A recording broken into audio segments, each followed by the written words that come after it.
Yes. Oh, Razor Edge. Yeah. Some days I'm more or less prepared than other days. Well, technology sucks. Sometimes it works fine, sometimes it doesn't. Or like 1 week it works fine, 1 week it don't. So, hello everyone. Okay, I'm gonna apologize probably up front. No, definitely up front right now.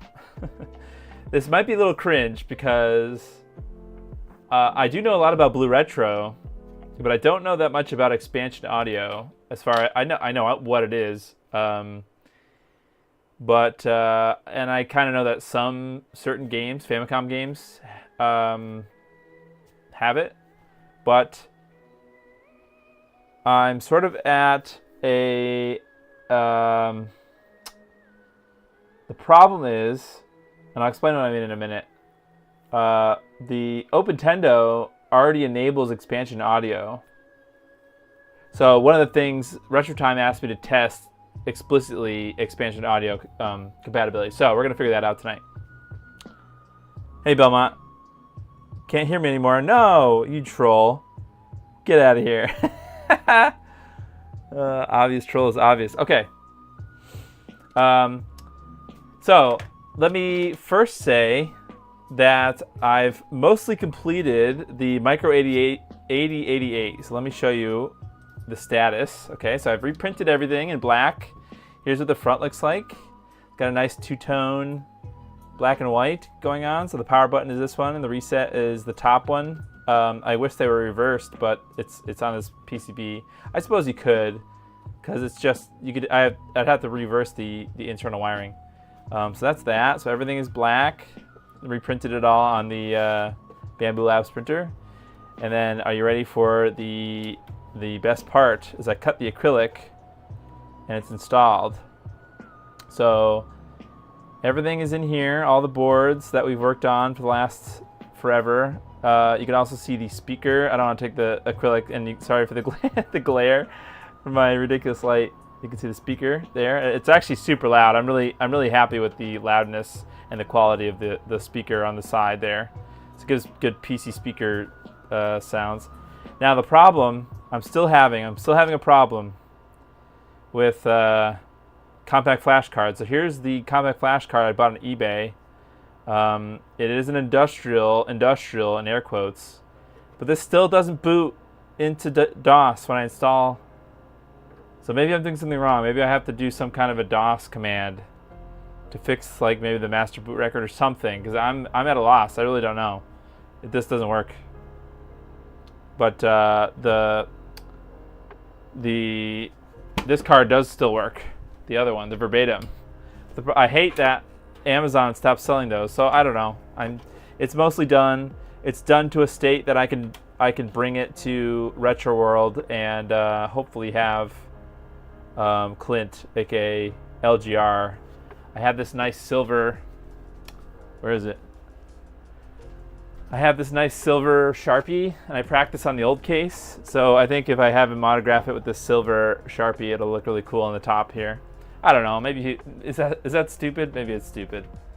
I hope he appreciates it. And just, I don't know. I didn't build it because of him, but I think it'd be cool if he autographed it. So that's the Micro 8088. There will be further streams about it because there's still sort of an open question about what compact flash cards you can buy new nowadays that work with it. These verbatim ones are not for sale, or well, they are. I mean, there's some places that stock them, but they're like $40. I'm not spending $40 on a compact flash card. So I don't know. I would manually run fdisk/mbt. Okay, I could try that. So I'd have to do that. I'd have to do what? I'd have to boot into DOS or something, and then like boot into a DOS boot disk, and then run that on the C drive. So I'm just annoyed by that. So yeah, my dad helped me.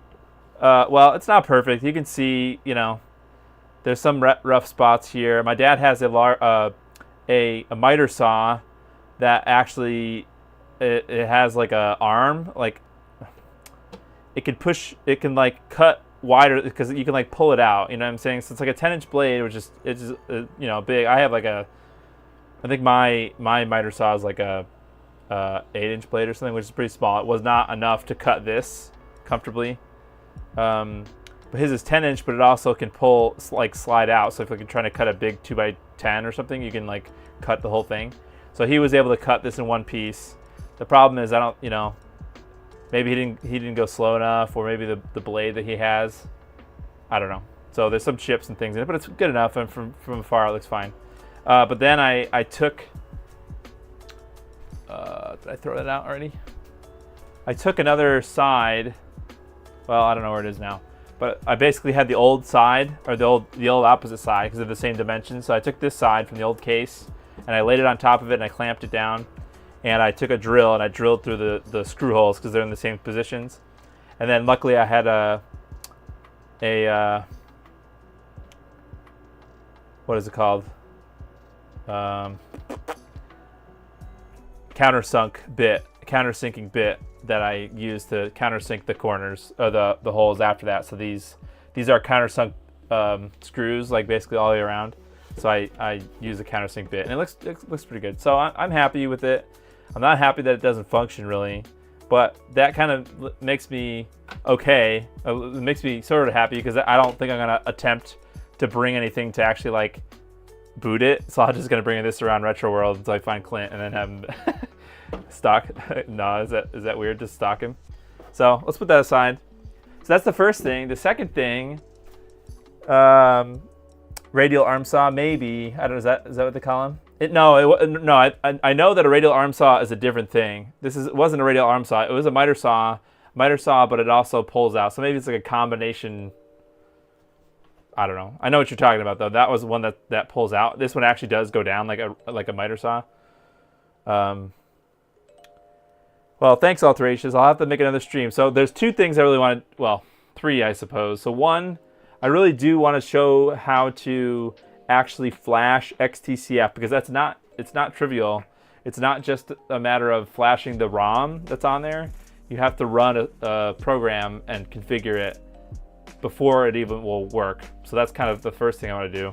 Then I just want to install DOS again, and like make sure DOS boots. And then third, like get some games running, see if the audio card works. So sliding miter, sure. Compound miter, maybe. Oh, compound just means it has angles, I think, right?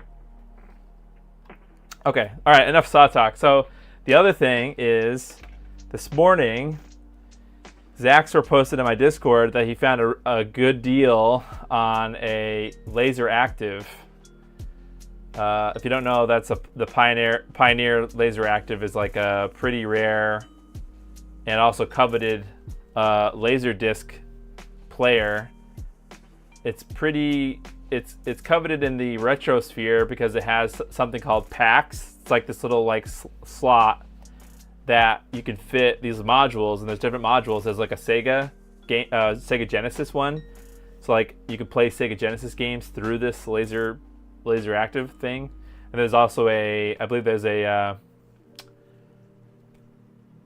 not TurboGrafx, what's the forgot what the Japanese one's called, but there's a laser PC Engine, PC Engine pack that fits in there also. So it doesn't come with any packs, so it's just the base LaserActive unit, which is kind of cool. I've always wanted a laser disc player. Maybe not always, but I want a laser disc player. I think that'd be cool. But I know it's just a rare thing. So anyways, the listing said it was good, and it was $400 after tax and shipping. And I know that those go in good condition. Those can go for like a lot, you know, $8, $9, upwards of $1,000 in good condition. So you're here for the night of the Dubes and Arrow National Convention. Oh God, is there some kind of politics thing going on tonight? I tune out. I mean, I don't know. I tune out for the most part. Is there a DNC thing on tonight? There was one for $450. Okay, so this is a deal in relative terms, you know. I don't know. I just know people have them and they like them, and there's a lot of cool. Zaxxer has a lot of cool mods and things for them, so you can't really do those mods if you don't have LaserActive. So you're stoked to see. So we'll have to see what condition it's in. I do know that it takes quite a bit of effort to recap it. It has very many caps, so I think that's the first thing I'm going to do before I even turn it on is take it apart and clean replace the caps. Got so many chances to get a LaserDisc player cheap, and I never convinced myself that. Yeah, I mean, it's a novelty thing. I do remember. I'm of the age. I mean, most people probably watching this are probably older than me. I'm 34. Well, maybe some people watching this are older than me. The only experience I really have with the LaserDisc was like a very slim moment of time, because VCRs were kind of like right before then, and so like right between VCRs, which most of my like the days in school where like you'd have a sub and the sub would bring out a TV and you'd have to watch like Bill Nye or something. It's like right after that time. I remember watching LaserDiscs like one time because I remember that the teacher would pop. It was like this. There's this program, this video about this guy teaching about topographic maps, and he called them topo maps. Like I remember that distinctly because I thought that was strange, but I guess that's the lingo. It's topography and topographical map, but topo map. So maybe the guy just didn't know how to pronounce it in the video, like that they hired an actor or something. So I remember this video where it's like they were trying to find their way somewhere, find something with a map, but it asked you to like pause the video. And I think the LaserDisc player that my school had, the remote, you needed to like aim it just perfectly at it wasn't like an IR, or maybe it was IR, but it was like terribly done IR. And it never worked right. And like you could like skip ahead chapters and things by like pressing numbers or something. You could go to different parts of the video, and it never worked well. So I always thought it was goofy and stupid, and like the discs were giant. So I always kind of, that's my memory of LaserDiscs, was not really using them for media. It was always just at school.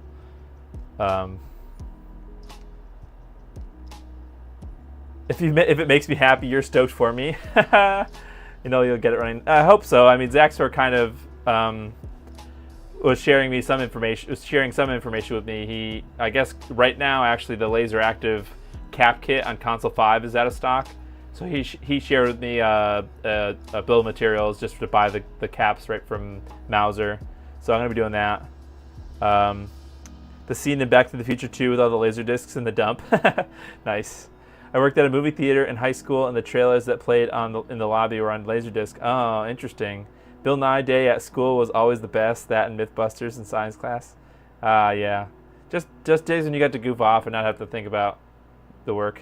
It's funny now, like, you think life is so stressful then, but like life is stressful when you're an adult. When you're a kid, it's just everything is fun.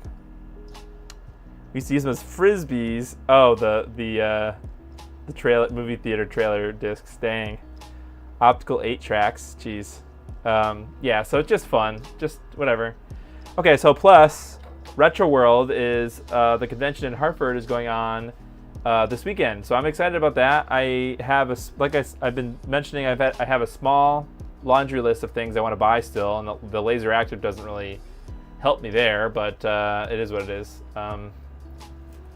I guess the two things that I'm looking for are a matching Indigo Game Boy player hopefully without the disc. Hopefully somebody has a loose one without the Game Boy player disc, so it's not like $8 trillion, because I really don't care about the disc. And also a 32X. So if somebody has a loose, it doesn't even really matter if it's in good condition either. It's just I want a 32X so that eventually I can build a Sega Neptune. So those are my two things that I'm looking for. I don't really have any other suggestions of things, or I have any ideas for things. Maybe if I see a really cheap 3-chip Super Nintendo, if I could see one that's not a 1-chip for like a steal. I'm always looking for DMGs too. So DMGs, I'm not looking for under a certain price. Like if they're under $80, like if they're under $60, just shut up and take my money. But if they're like $80, that's like eBay prices. So that's kind of like, I got the pre-buy things because, well, it doesn't really matter. It matters less now because, well, unfortunately, GameBox unfortunately doesn't exist just because of Postman, RIP Postman. But they had a Game Boy, like the black and white original DMG consolizer, and I don't know what the status of any of their intellectual property is anymore. They had so many things that were just available, and I don't know what the status of them. There was a Game Boy Color consolizer. There was a DMG, I think DMG consolizer. They had a top shell for the GameCube that was literally just a huge hole that you could put full-size DVDs in. I don't know what the status of that is. I know I think there might be an open source one somewhere, but like, there's just so much stuff that's just lost because of Postman. I'm not like complaining. I hope no one. I hope everyone understands that I'm coming. I'm approaching the topic because I care about the stuff that Postman was involved with, and I just want other people to share it and be able to share it. So that's all. Wadebird without the receiver. Yeah, I have two though. See, the problem is I already have some, so I don't really need them. The only thing is I accidentally was cleaning I was cleaning both of my Wadebirds actually, and I lost this button somehow. And this is the only button that is this is the only button that is not on a normal GameCube controller, and nobody makes replicas of it. So there is a 3D printer file out there, so I did 3D print one to turn on the power button. But it looks gaudy. I wish I got to print it again in like a lighter gray because I had black once upon a time. So both of the buttons I had are just gone down the drain or something. I don't know. But I have two, so I mean I don't really need to get any more. You picked up 20 SNESs the other day. Oh God. Oh, you picked up I think 2C. I don't know. Did you pick up 20 SNESs or 2 SNESs? Jeez. Okay. So let's talk about this bad boy, bad Larry. I don't know why I said bad guy. That's weird. A friend from work one time said bad Larry instead of bad boy. So this is weird. Gendered terms like that. The NES Hub. Let's talk about that instead of that. So I'm excited. This is kind of like the first time that there has been a BlueRetro adapter. It's not really internal, but I mean it's sort of better than that because it's removable and very easily removable. Okay. Oh, yeah, about a $20 SNES. Okay, that's better. Okay, that's a really good deal. If you get a $20 SNES, I mean you can't go wrong with that. And now that there's well, actually, you know what? Before we talk about this, do I know where it is?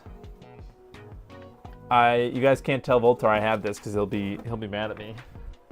I don't even know if I'm going to do any content about it. I just saw it and I thought it was neat. Because I was going to. Where did it go? Well, never. Oh, here it is. I think this is based off of the open source Super Nintendo.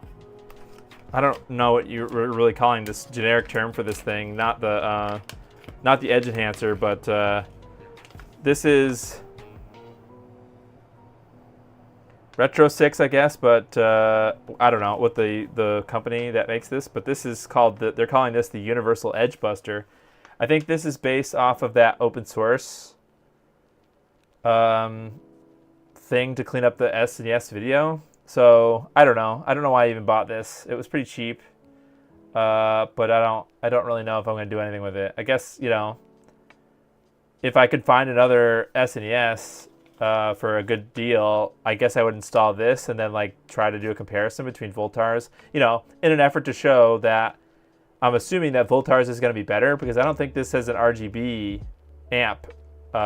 It's just like a curse, and as far as I know, especially from Voltar, that the open source or the thing that's out there, the source that's out there for these Super Nintendo things, it's not a good solution, or it's like not a great catch-all solution for the problem with 3-chip SNESs. So I don't know, just something to have, not really, and it was inexpensive. So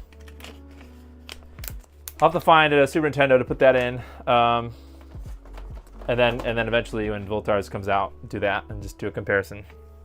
Don't show the chips. Oh, no, that's not Voltars. Yeah, I don't know why I got this Belmont, but Rip Postman. I spent a fair bit of time with him working on his GG Consolizer project. Yeah, that's. I feel bad. I always say this every time I bring up Postman. That's pretty much our last interactions were me kind of dunking on the GG Consolizer just because I had kind of a bad experience with it. It's like I feel bad, but you know, it is what it is.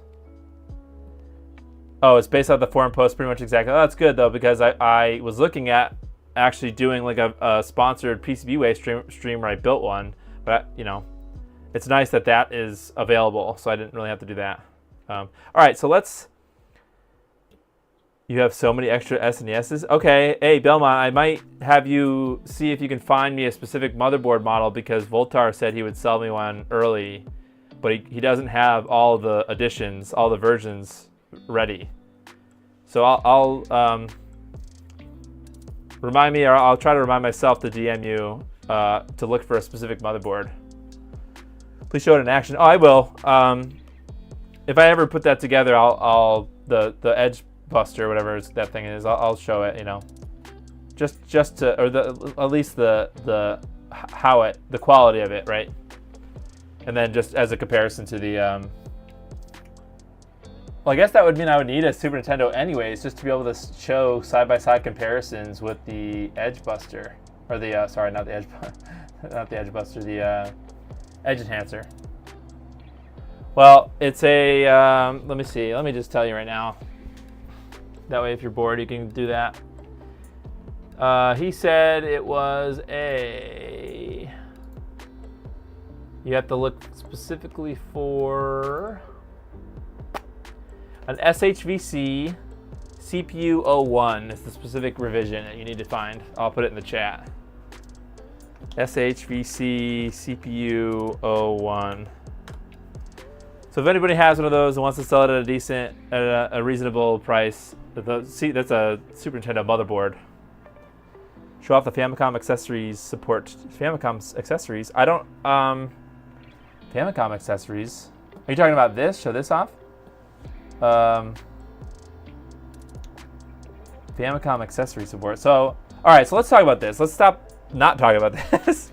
So what this is it's a, like I said, it's an external BlueRetro adapter for the NES, but it's a little bit more than that, right? So it's called the NES Hub. It's by RetroTime.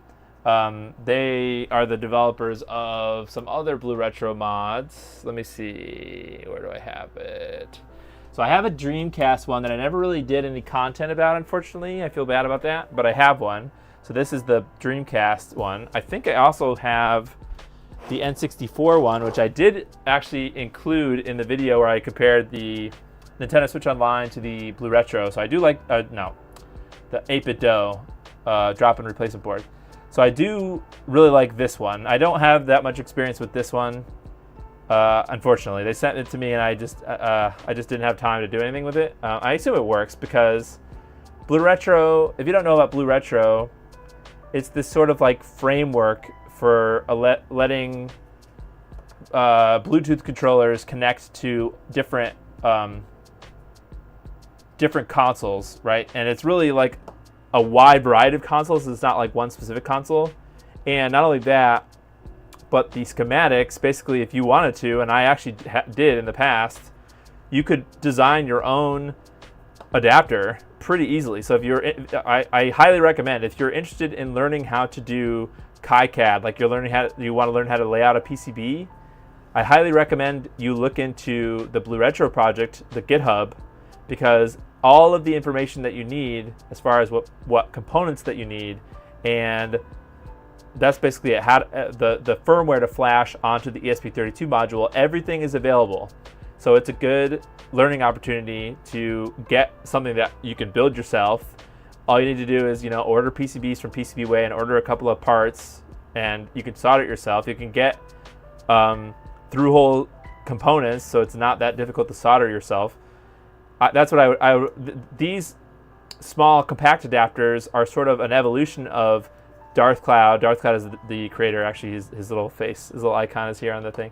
Darth Cloud, the creator of BlueRetro, designed it around the ESP32. Let me show you what that looks like. I know this is sort of like TMI. Some people might know all this info already, but if you don't know, I think it's very interesting to learn about it because I was fascinated when I learned about this. I'll show you my. Let's see. Do I have a working model? I might. Do I have it? Here's an ESP32 module, the dev board. I think in here, though, is an actual built one somewhere.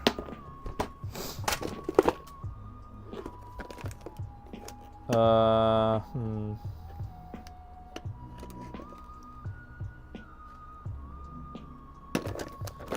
don't know. I kind of lost steam, especially since other people were making these nicer looking ones, the BlueRetro board. So I kind of like, well, somebody else already made a better one, so I'm just gonna stop. So, oh, here, well, I don't know. They're all at different levels of completedness. Unfortunately, I don't have one like, oh, here's one that's working.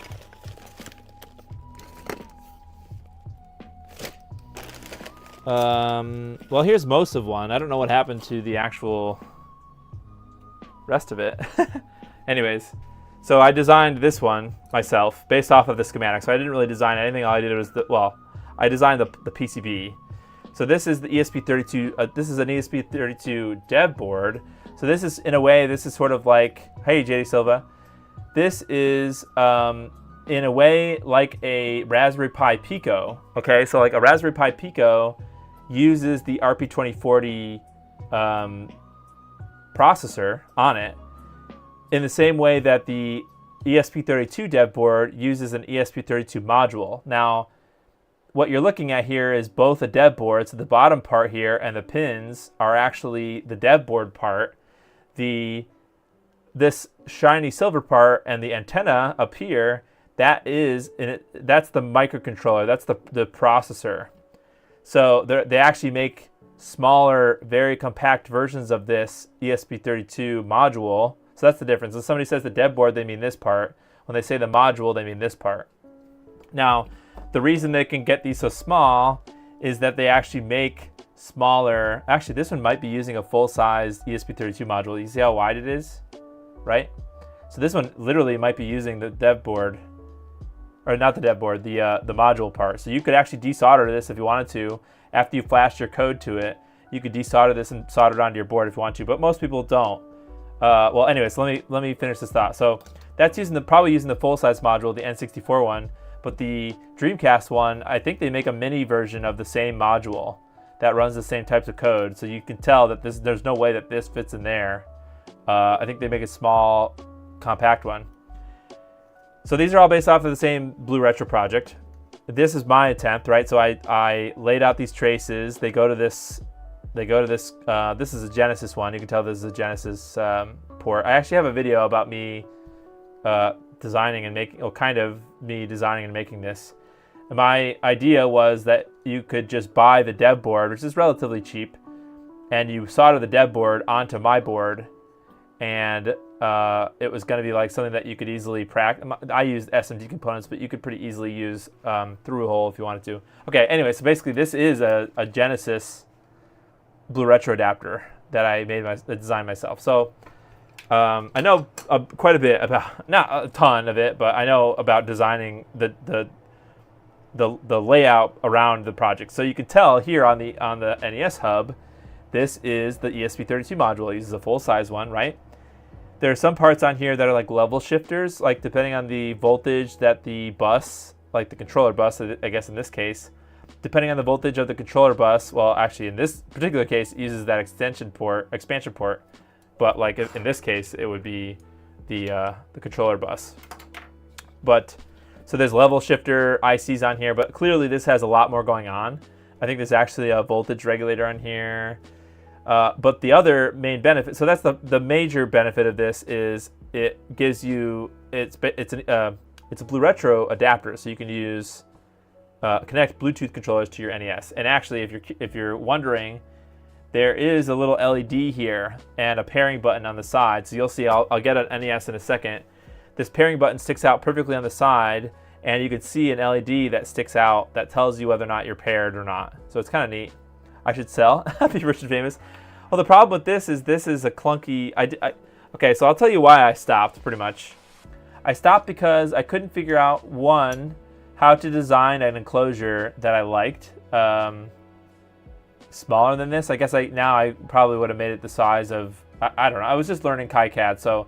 I had these holes in here because I thought I might screw the hole, like if I 3D print it as well. I also was going to design, somewhere I have it. Let me see if I can find it.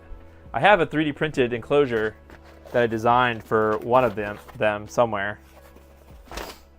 So I couldn't really figure out the best way to do that, so I just kind of gave up. But also, I wasn't really satisfied with how to connect controller. You can get these extension cables for most consoles for pretty cheap. That's how I was getting the plugs, right? So I was getting just extension cables and cutting them and then hand wiring them. I wasn't satisfied with my method of connecting a controller wire to the actual thing. So that's kind of why I gave up. I know, it is what it is. Oh, here it is. I found the box. Here's my updated design. So that one is for Genesis, the one that you're looking at there. But I had designed... And here's actually two different versions. I designed these updated versions to use... This is JST connectors, right? So instead of this huge connector here, it was just going to use these individual connectors here, so you can unplug these and swap them out if you wanted to. So this was like a more universal board because it was able to use or be connected to both the Super Nintendo and the NES because their controller protocol, I suppose, was similar, and enough for all you had to do was do a different solder a jumper, change a jumper, and that was how you chose between them. So this is one design. So this is how you connect the controller connectors that way. But these are really brittle. Like, you can't leave these wired up forever. They're just gonna fall apart eventually. So then I had this other idea. Actually, this idea came from LaserBear. He said that there's these JST Pico connectors or something, which are even smaller than that. But I don't know. It didn't work. And then, or not that it didn't work. It's just these are very hard to hand pin. The pins that you need to connect to the wires are very small, so it was just really hard and annoying to do. So I kind of gave up at that point. But if this looks familiar, that's because this is sort of what the BlueRetro on AliExpress, that adapter. It sort of looks like my design here, but my design is based off of Darth Cloud's design. So, all right, let's get these out of here. It makes me sad that I didn't keep going with that, but all right, let me get out a stock NES. I say stock because I talked about this earlier. The Opentendo, which now I have two of them. The Opentendo. Oh no, did I smash-elate my mic? Opentendo actually enables expansion audio, so I need to have a stock console that doesn't enable expansion audio. It won't. Okay, so RS Matrix is asking if this is 3D printed. Mine is. This connector is 3D printed. However, the final release versions will not be 3D printed. These will be... RetroTime is getting someone to injection mold them and produce them. So these are being produced. So mine looks kind of scuffed, but that's all right. It works. I've already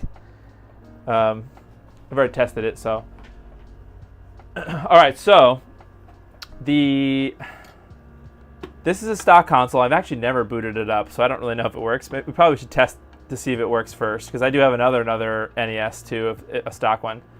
The other console that I could try, and you guys will have to let me know if this makes sense to do or not. So this console is my first Opentendo. So that one already has expansion audio. This console is the one that has an NES RGB, and it has the mini DIN here. Now, will this work with expansion audio? I have not done an expansion audio mod on this, So in theory, this should just be dual mono output from the NES RGB. So should I just do this console? Or should I do a stock console? Because this one has no mods at all. I don't know. What do you guys think? Should I do this? Does having an NES RGB modded console? I know that doesn't intrinsically enable expansion audio. You still have to do some other work. But I guess I'm asking, does the fact that I have an NES RGB affect enabling expansion audio? Test schmest, yeah. I'm curious. Should I use this one or the stock? Okay, let's just do the stock console. Unless you modded the expansion audio pins, it shouldn't matter. Why not both? Yeah, I could do both. The problem with both is, not problem per se, is in order to actually use this device, you've got to cut this plastic off the bottom, which I'm not against doing on this stock console. I really don't care. And also with my old console, I really don't care. But that's the one. It's not necessarily a no cut, I would say. I mean, literally, I think Nintendo had designed this to be cut, right? As you can see, it's kind of like perforated a little bit. All you have to do is take side cutters and cut them off. But NES RGB. Okay, so let's start with the one that I know works. And it's also, yes, the stock motherboard. Although the only problem is my Everdrive doesn't work with this console because it's stock. So if I was going to use the Everdrive, which I have to use the Everdrive because that's the only way I can test expansion audio, I have to lift the pin on the CIC, right, to get the Everdrive to work. So what I think I want to do is, which is weird, right? Because when I bought my NES, what is it? Whatever that thing is called, Everdrive. When I bought my Everdrive, that worked with my original console. Oh, where is my, where the heck is my Everdrive? Well, this could be the shortest stream ever. No, I wouldn't. I gotta look for it. This is removable? Is it? I don't think it is. It's a region thing? Well, I mean, I've only ever tested it with NES consoles. I hope this is not removable because I already cut the one off my Bugtendo. So I tested it with the Bugtendo. Oh, so maybe that's where my my Everdrive is probably with the Bugtendo. Nope, it's not. Okay, well, I only have so many consoles that it could be in. Maybe it's in this stock console? No. Nope, not the stock console. Maybe it's with my pile of games on the floor. Oh, thank God. Yep, there it is. All right, let's test the Everdrive with the stock new console. Not new, but new to me. Never been booted up, which is probably not great because the Bugtendo was an absolute disaster. But I guess we don't really know the condition. I mean, it doesn't look that rusty, the RF shield, so it's possible that it could explode. But I think, you know, it's possible that people would be interested in some science. All right, let's get my Reflex Volt cables. Still kind of long-term testing those. So far, they've been fine. Nothing to complain about.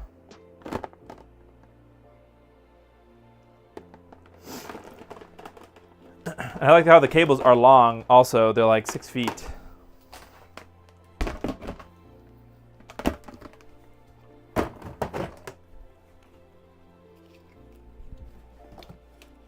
Okay, that. And then I need a composite cable. Actually, that might be a challenge. Does the RetroTink 4K allow you to do dual mono? Because right now it would just be mono output, right, from the NES.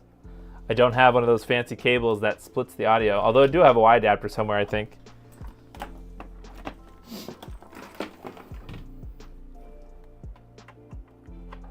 Okay, let's plug it in these things.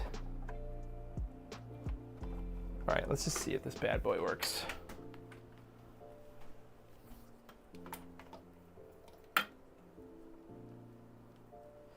The NES has a 48-pin card edge label located on the underside of the NES beneath a plastic tab, which must be cut or broken. Okay, good.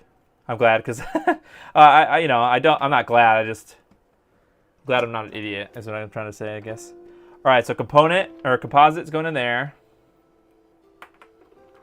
Then I got a white, but I don't know if the RetroTink. Oop, no, red goes in there. I don't know if the RetroTink 4K allows the mono to be doubled. I could always do it in OBS, I suppose. All right, let's get the thing in here. I guess. Oh, we might as well test the original feature, which is BlueRetro compatibility. Oh, before I forget to mention this, because our main goals are twofold, right? So we're testing the BlueRetro functionality just to make sure that we can connect the Bluetooth controller. And if you're curious, I do actually have both the Nintendo Switch Online controllers, right? So those are Bluetooth. Goofy ass controllers though, because the only way that you can charge them is with the Switch rail, which is annoying. It doesn't have a cord plug. And I also have the 8BitDo N30, which is USB micro, but this is also Bluetooth, or yeah, Bluetooth. So I've already tested this controller. This works. I have not tested the NSO controller, but I assume it works. So we can test that, but let's use it. Let's use the NES Hub as our actual controller, because why not? Oh, actually that involves, you know what? Let's just see if it boots first with the game in it first before I cut this plastic.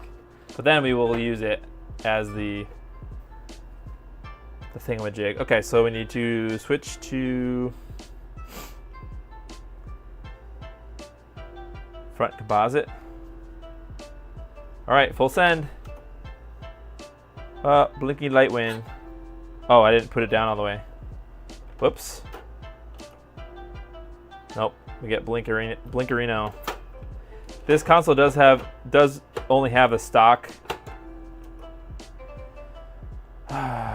a 72-pin connector, so well, that's annoying. I do have one other NES, but I don't necessarily know if I want to modify its shell. So if I were going to use this console, I would have to take it apart and remove the CIC, that pin on the CIC.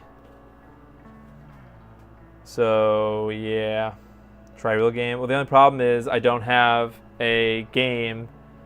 I don't think no games for the NES supported expansion audio. It was just the Famicom, right? I believe. So that's why using the Everdrive lets you load Famicom games. So like Castlevania 3 or something has expansion audio. So we have some thinking to do. I guess either way, this is the console that I want to murder and not my family. I have another NES, but it's not mine to modify. Just to test the console? Yeah, okay, we can do that. Sure. I just always think that 80s technology is better than now, and it just will work. Okay, so I'm gonna just try Mario. Super Mario. Ugh. Hey, you were right. What the heck? It's probably the 72 pin then. Or most likely the 72 pin is bad. Okay, well I have ways around that. I have a no, I don't think it's the NES, and I don't want a third Open Nintendo. That seems kind of counterproductive. I need some real ones. I have a feeling that it is definitely the 72-pin connector, which is fine. I could always use the blinking light win, and actually, that would get us around the issue of not being able to use the. Oh, it worked. Hey, that would get us around the, because I think the blinking light win has a CIC lockout. Or all right, let's. All right, I'm confident enough that this. Well, I'm not confident enough. Let's open this freaking controller. I should, or console. I should have I should have prepared ahead of time. But you guys expect nothing less, I'm sure. It needs a cleaning. Yeah, well, I'm just going to test it with the blinking light win. I'm just going to yeet the stock. I've got to clean up some crap first. Okay, that goes away.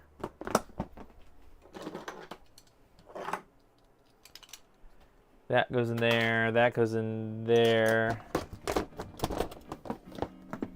Okay, this can go up here.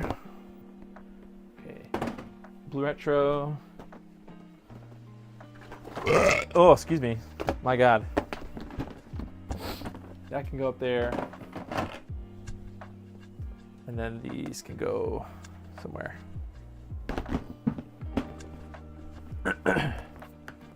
Over there. All right, now I need that. I don't need it right this second. I can just, I need a freaking screwdriver. Okay, so I guess just a spoiler, the BlueRetro connectivity part does work. I did test that already, so I'm confident that that part's going to work. I did not yet test expansion audio for the aforementioned issues that I'm gonna run into right now. I need to grab a screwdriver. I'll be right back.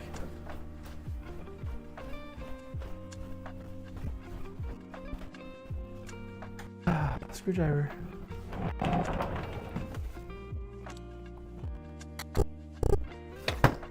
Okay, mission accomplished.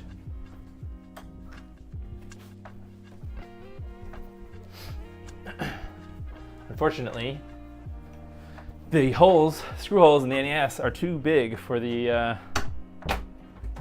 iFixit kit. Okay, here we go. Oh God, did I just break this screw head? Oh, there we go.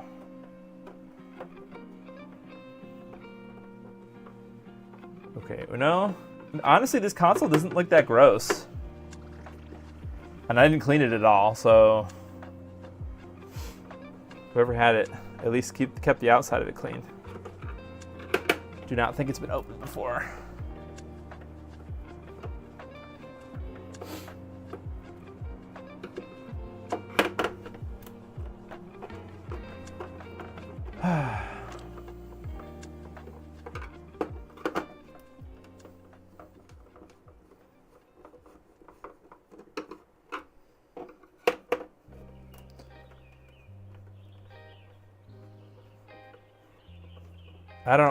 Yeah, they say that, but that's never worked for me.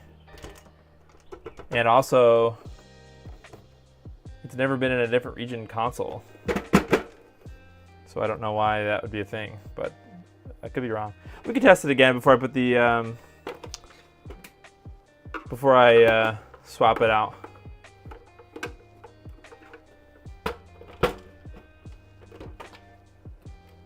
Okay. Oh gosh, nasty. Does have some, not rust, but oh, it is rust. A little bit of rust over here and some cobwebs, but that's all right. We can test it again though, before we take it apart even further. So let's get, well, actually I don't even know. I think it is the 72 pin because even Mario here didn't work. So it's possibly, oh, happens to you every now and then? Oh, interesting. I think it is just the 72 pin because it didn't even work with a real game. I can try a different real game though. How about Link? Link was in there.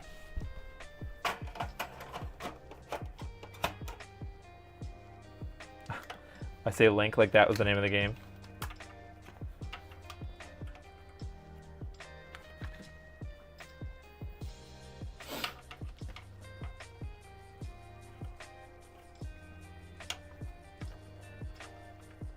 Okay. Let's test it.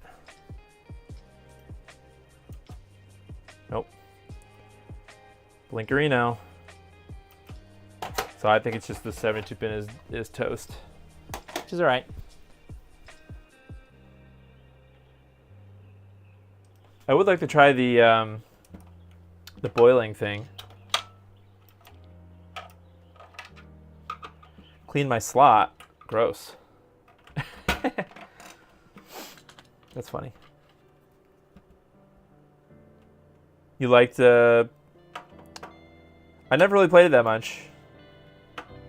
That cartridge is actually my girlfriend's family's cartridge. Okay, so now we're just basically gonna get it down to the 72 pin. I shouldn't have to do anything to the CIC chip because the blinking light win has like a bypass thing.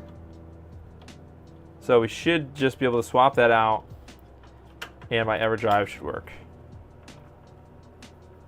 Nothing else has been done in this console. No caps. That's, like I said, this is the first time. Ugh. There's a dust bunny in here. Well, that's future me's problem.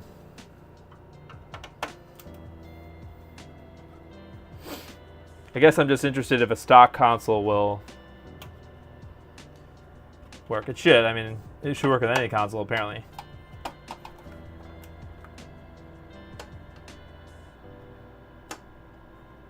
This is definitely not the right size screwdriver for this, and it's not even the right screwdriver because these are JIS tips, not Phillips screwdriver bits.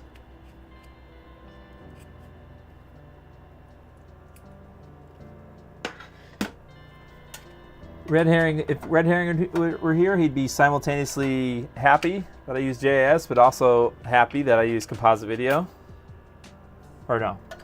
He'd be happy that I use composite video, but sad that I didn't use the right tip, is what I meant to say.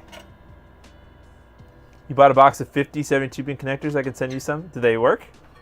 If they work, then sure. I meant, like, are they good? Well, do they work in the console? Because, yeah, that'd be cool. I do know that they make replacement ones. You're talking about just this part, right? This thing here? All right. We're almost there. Then I need to take these out, too, because it's easier to put the... It's easier to put the blinking light win in if you take out the power connectors to be able to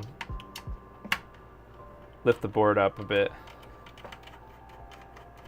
We're almost there. See, if RetroTime ever shows up, he actually asked me like a week ago if I tested expansion audio. This is the reason I didn't test it until now, because of all the work I would have had to do, which is fine. I appreciate that he sent me one, so I'm going to do it. Not that I wasn't lazy or anything, I just was busy. Didn't have the time, but that's why I made this the night. I said, you know, let's just do this thing.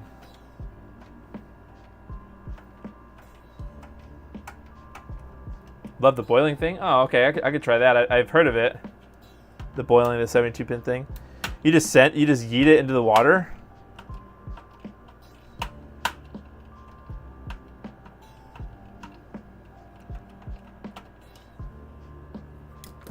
All right, so this should be good. We should be able to... Oh, this part comes... I forgot this part comes forward. And then this part goes backward.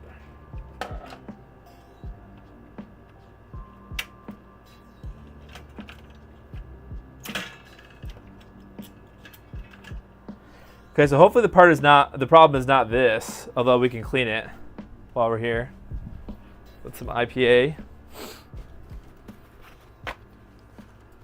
I mean, the only thing that would really affect that, because this is an open console, assuming, is corrosion, which this IPA is not going to do anything for, but yeah.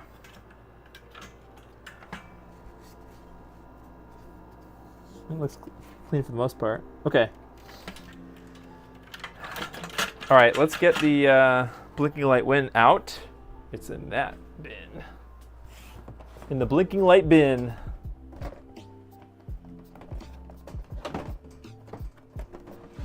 Oh, well, I almost broke something.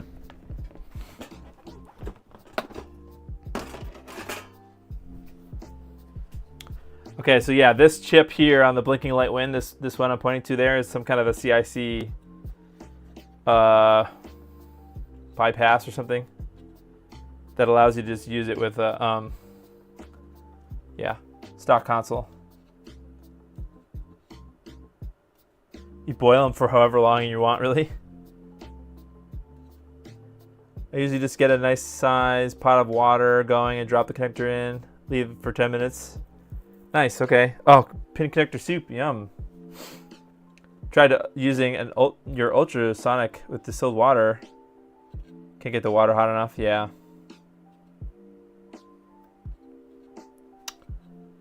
Oh, Belmont, you bought new old stock ones? What the hell? You're a beast. Okay, so let's just slap this on here.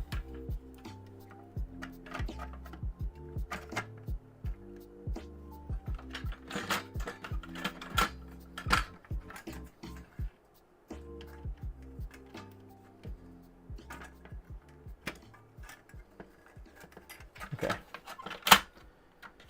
Nice. So now we can do. Well, I'll at least screw in these 4. You don't need to have all of them screwed back in.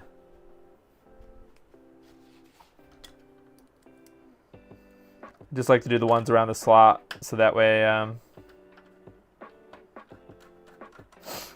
you make a good connection to the 72-pin, the NES motherboard connector. I have to say that besides the death grip, I mean, this blinking light win connector has been kind of helpful. I know a lot of people kind of shit on it, but as far as like my usage, I've got a lot of use out of it. It's also probably why I never had issues with my Everdrive before. I didn't even think about that until now. But I could have sworn I had the NES or the Everdrive before I had the blinking light win.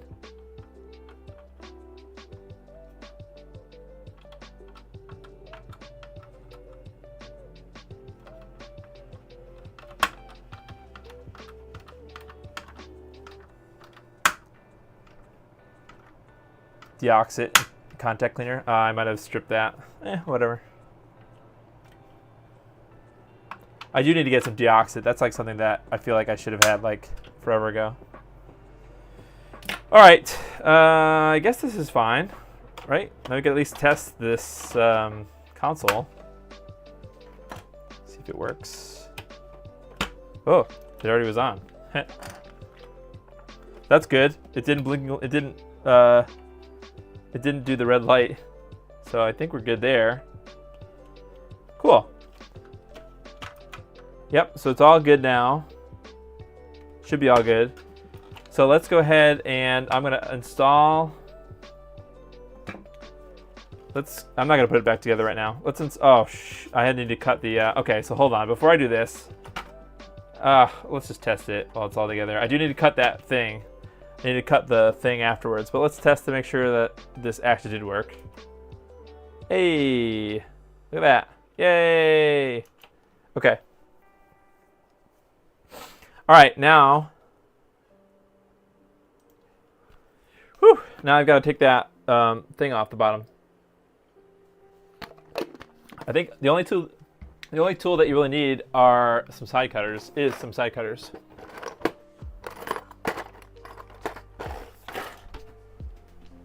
I think I use my actually, you know what? I use my fancy ones. Nah. Well, I mean, these are fancy too, but I have the Tamiya ones that are meant for cutting plastic, but I don't think it matters. All right, so let's just do one of these. So this is really the only modification that you need to do to get your thing to work. I hate that this is a thing. I wish that Nintendo had just made the NESs without the covers on them.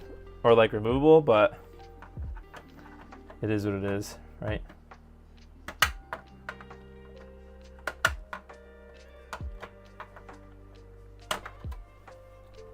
Okay, so then I just clean these up a little bit.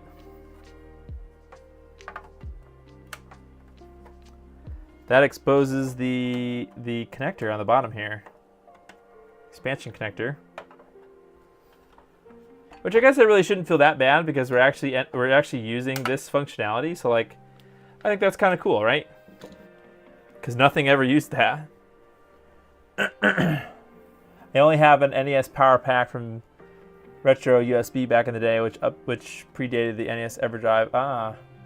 Yep, the power pack. Okay, so this is how you install it, right? So I was told that the this is the antenna, the Bluetooth antenna. So this is a type of ESP32 module that has an external antenna, right? So this part is actually the Bluetooth antenna. It has a sticker on the back. I'm just going to leave it not stuck. I was told by RetroTime that the antennas that will be included are going to be shorter than this. They're not going to be this long. You cut it, it ruins it forever. This is what Nintendo intended. If they ever had made anything, you would have had to cut it. Yeah, pretty much. Okay, so that's pretty much it. You just put this guy. So oh, I was about to mention something before. There are 3 ports, and these are actually, I think these might be like a mini display port or something. So there's one here, one here. They're not USB, and they're not HDMI, any form factor of HDMI that I know of. And there's 3. So there's one here, oops, no, yeah, one here and one there. Those are intended for some future functionality so that other devices, like once you have your NES Hub installed, other devices will still be able to use the hub, the expansion port, right? So I think that, who's working on it? Man, forgive me that I forget people's names. There's a lot of people. The guy that's making Famicom disk system connection, or a drive emulator, or maybe it's just a connection thing. Muramasa. Muramasa is making a version because he had he was working on a project to use that expansion port for a Famicom disk system attachment for the NES. But now that the hub is here, I think he's working on a version that actually will connect to one of these connectors here, I think. I mean, wait for more info about that. But it's neat how this is kind of intended so that other add-ons will be able to use it. And it's also kind of cool that it lines up with the slots here. So I suppose, you can have everything hooked up. This is kind of the important side up here for the Bluetooth functionality. It does have that button and the LED. So that's how you trigger a pair, like pairing. And you can see in a minute that. So I guess you probably, if you were going to permanently have this in your console, you would tape, I guess you could just use Scotch tape or something. You would tape this somewhere on your console. So that this is the antenna, just kind of chilling. So that's that. So I'm just going to have mine sticking out the side for now. So let's plug this back in, and I'll show you the pairing thing happening. And then we'll see if our controllers work. Shoop. Wait, you use the hub all the time? Oh, I get it. I see what you did there. Looking for forward to the new Mr. Hardware. Yeah, I'm interested about Taki's not clone, because it's really not a clone. It's really a whole new little tiny Mr. ecosystem. Yeah, I'm excited about that too. All right, so let's try the NSO controllers first. I'm curious. So when you boot it up, and there's no controllers that it recognizes, you see that it does flash down here. Right, so we get this nice like fading in and out thing. I don't think can you guys tell that anything is happening down here? What about if I use this? Can you guys see the blue on the, I'll just move it over a bit. Can you guys tell that it's blinking? There you go. You guys can tell a little bit that there's something happening down there. And the Mr. Portable, yeah, that's cool. That's neat. Okay, so now I think all we've got to do is hold down the sync button on the NSO controller. Oh, hey, look at that. And the light is off. The pairing light is off down here.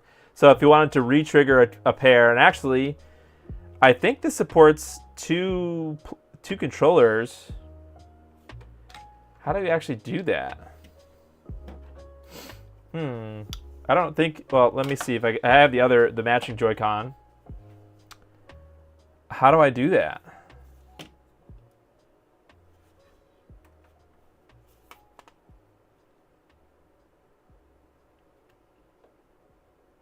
Well, I don't, now this one is paired. I don't quite know how you pair both maybe you can't. Also, another question that I have, I guess, to myself is now what happens if you plug... All right, so let's go over to... What happens if I plug a wired controller in? I don't think there's any sort of wired controller detection, unfortunately. I'm just curious, is this going to just explode?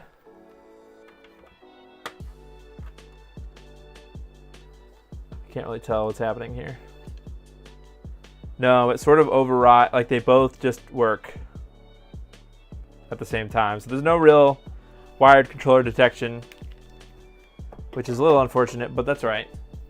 It's good to know that it doesn't like disable the wired controller.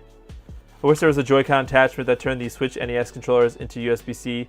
Well, so I know that they have that Nintendo is releasing a new Joy-Con charger, an independent Joy-Con charger that does fit these NES controllers well. Like it has enough space for them. So I will be buying that eventually when I can find it. All right, so that's step one. Let's turn this off. What game supports expansion audio?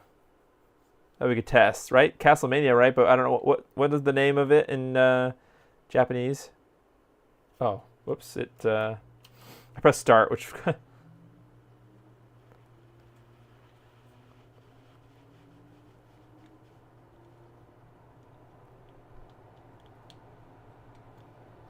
It's D something, I think, right?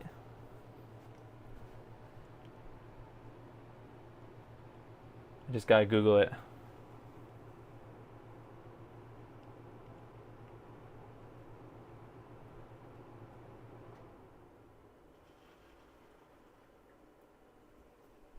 Oh, it says an A. Oops.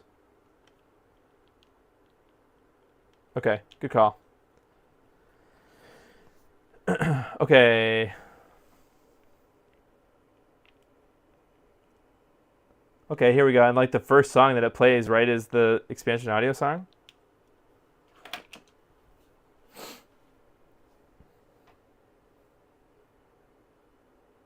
Oops.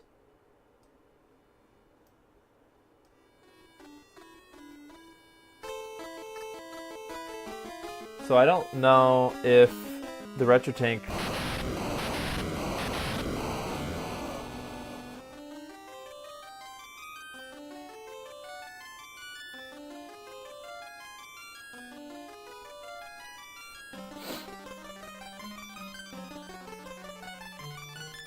I'm assuming this is not expansion audio, right? Doesn't sound right. Or doesn't sound like expansion audio. Is there a way to make it mono? No, the problem is the channels are not missing. The problem is that it's all the RetroTank only has mono, or doesn't support. I don't think it supports.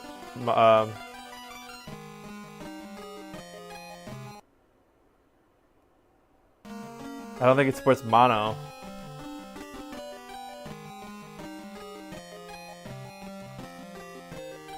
Doesn't sound left. I only hear. Oh, I'm sorry. Right. Whatever. Is that the? That should be the right channel, right? For the red. Right is red, right? So that's correct. It's just. I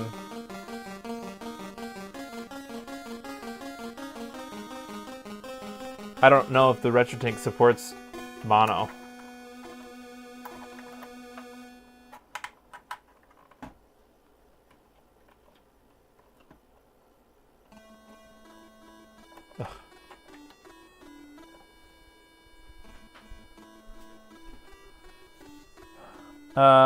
Okay, well, is there another game that we could try?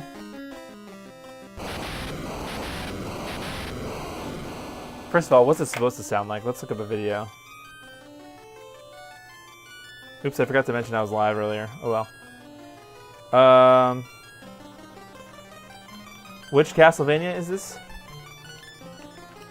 3?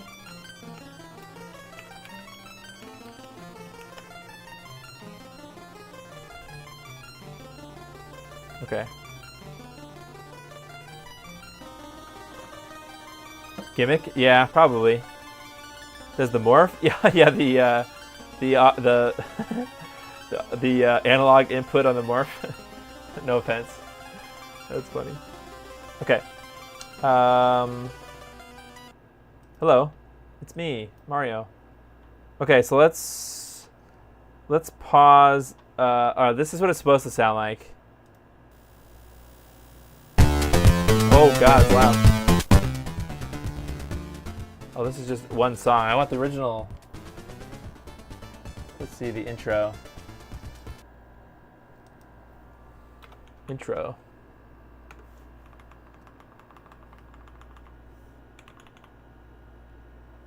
Excuse me.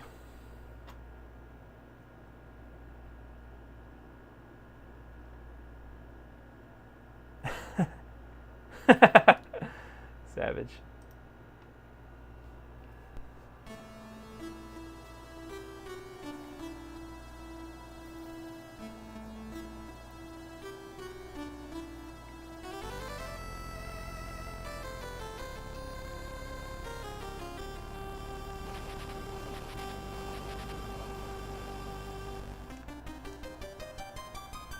So it should have more channels than just that, right?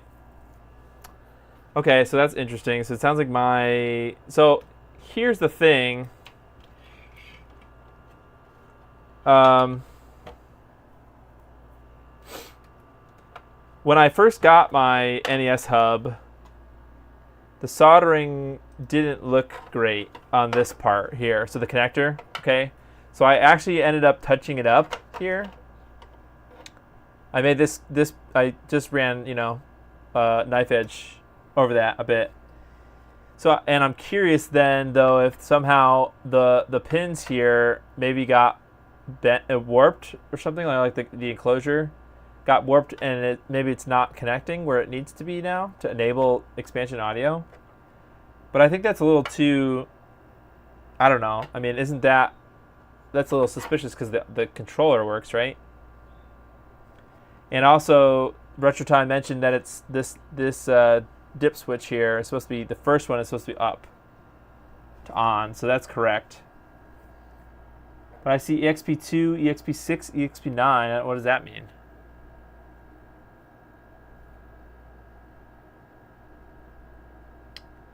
I don't know what that means.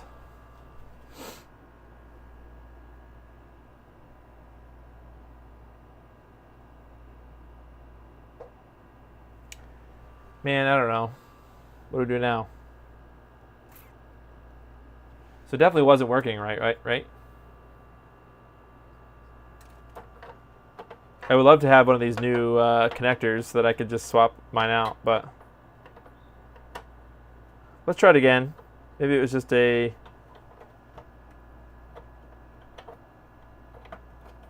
fluke.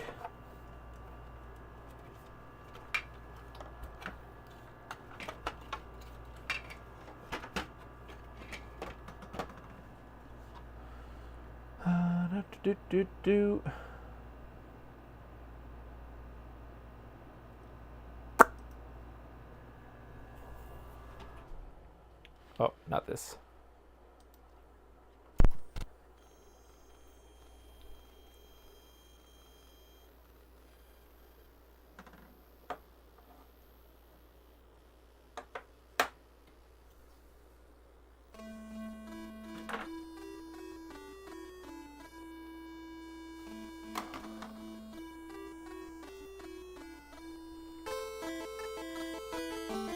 What does the normal intro song sound like? All right, let me see if I can find the normal song.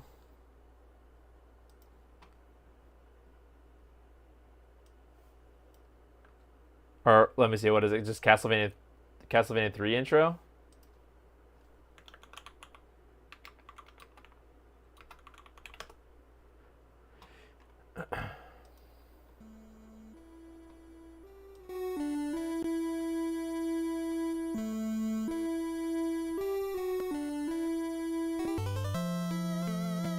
Yeah, it does sound like it's missing channels though, doesn't it?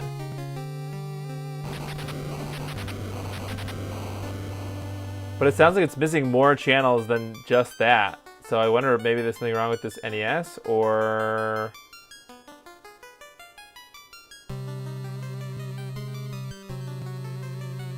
Alright, so what we can do, let's test my NES RGB console.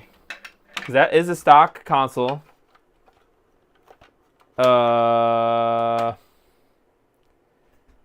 Oh, that's the console that I nuked the. I think I ripped the pin off the CIC chip, anyways. So I think that has the bypass that I need to get the Everdrive to work. So that should be good. Let's try that. Because that has the NES RGB does the dual mono to the different channels. So I don't know. That's sus. Maybe there's something wrong with the caps on that. On that NES. Okay, so that means, though, that I need to remove the expansion slot thing from this console also.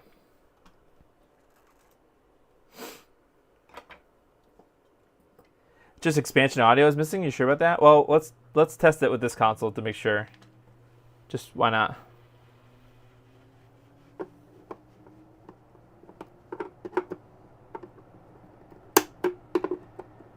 Do this for science.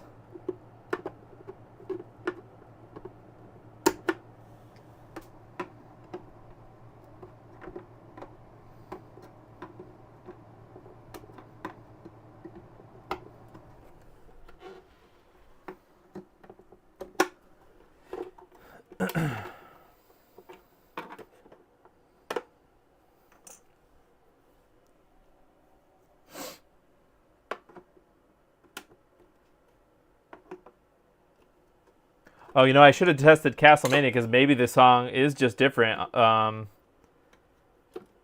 With us, well, actually no, expansion audio is always enabled, right?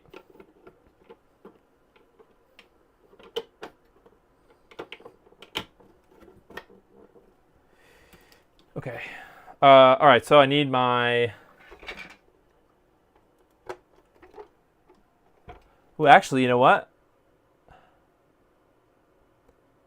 Because I'm using this Merlin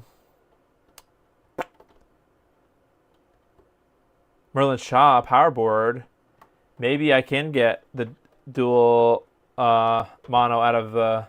No, I have my NES RGB connector right here. Never mind. Okay. So let's plug in this thing here.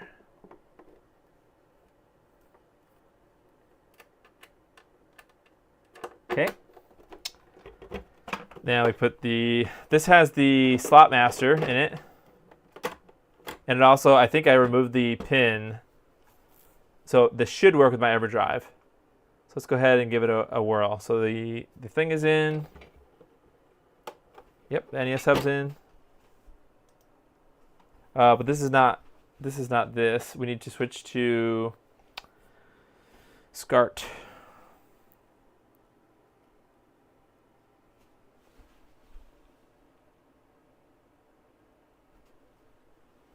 This is my SCART cable.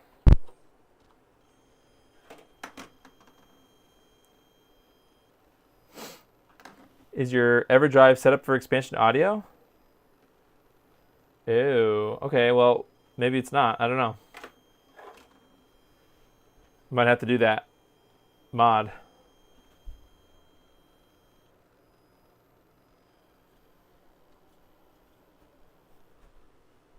Here we go. Hey. So we're missing the expansion audio. Still. All right, let's see. The audio levels are whack too. I think that's an NES RGB issue, if I'm not mistaken. Okay, so let's look up. Do I need to do any sort of a hack or something, a bodge to enable expansion audio? So Everdrive N8 expansion audio. I thought this worked at one point. Audio mod. Ah, good old Firebrand X.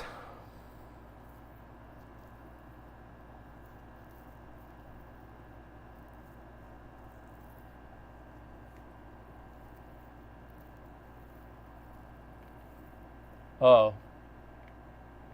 This is actually the expansion audio of the console, not for the Everdrive.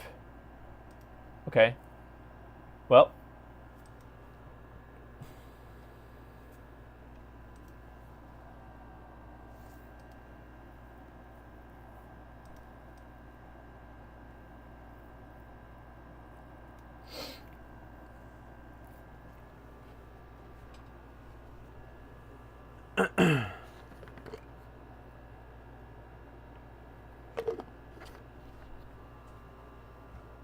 Does anybody know if it's an N8 Pro? No, it's not. This is an N8. This is an old N8.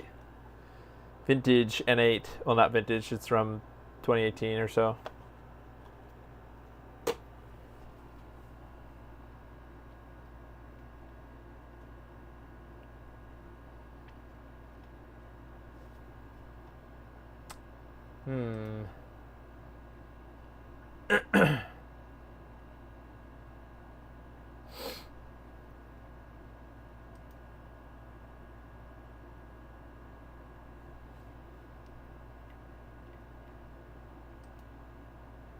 Yeah, the solder a jumper on the Everdrive to get it working with a US variant top loader.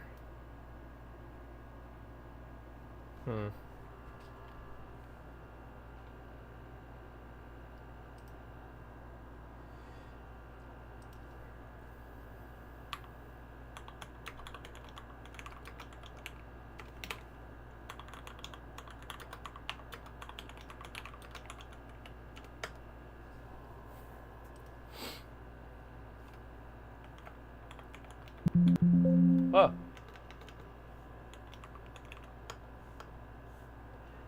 Expansion audio. Famicom expansion audio is supported, and on the NES version is output on expansion 6 EXP6 expansion pin on the cartridge connector as used by the power pack.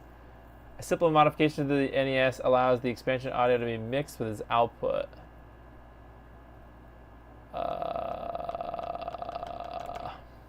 Wait a minute. Did this say pin 2?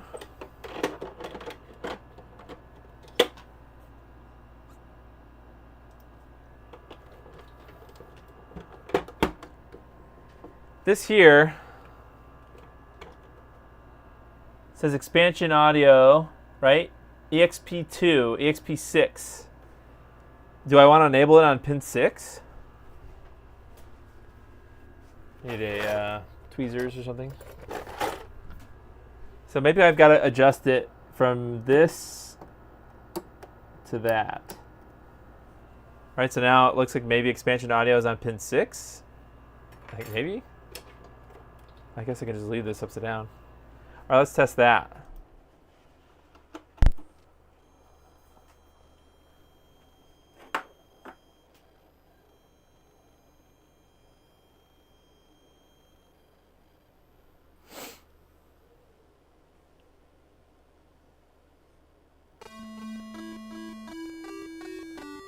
Yeah, it does still sound like some things are missing, huh?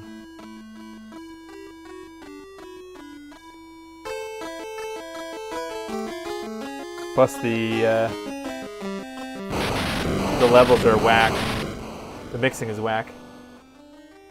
But I think that's a problem with the NES RGB, like some resistor or something. All right, so I'm still doing some more research here just to figure out if I need to do something.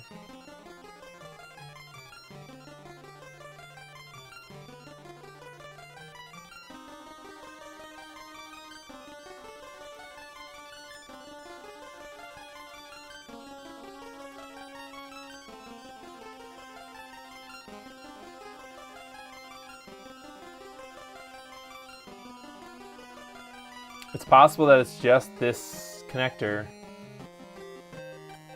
Pin 6 is the pin the Everdrive puts expansion audio on. You have to connect it to pin 2. Okay, so that did mean to be on pin 2 then? Okay, that's fine.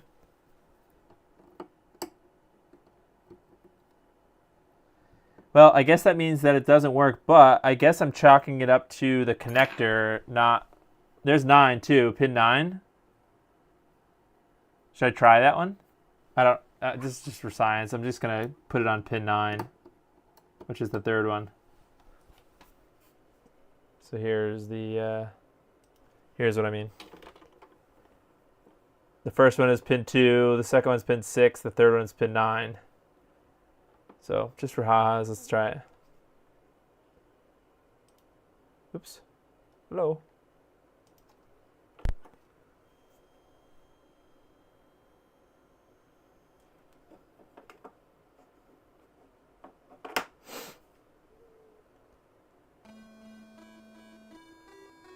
No.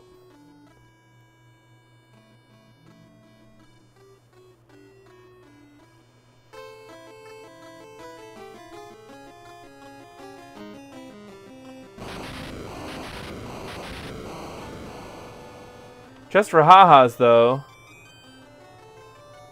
that should mean that okay, so this'll figure out if it's my Everdrive or not, right? So it's the OpenTendo has it enabled, right? Since OpenTendo has it enabled, it should work on my OpenTendo if it's not my Everdrive. So I've got my OpenTendo. Let's see, which one do I want to use? BugTendo, I guess? Oh no, BugTendo has an issue. Guess I've got to use the... Oh no, it doesn't. Does it? I don't know. I guess I've got to use my slot master, or my Nintendo drawer one. That means I need my multi-out. Where's the multi-out cable? There it is. Ouch.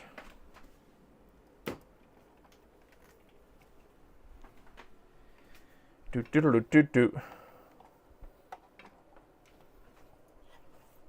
Pin 2 is ground. You remove that resistor.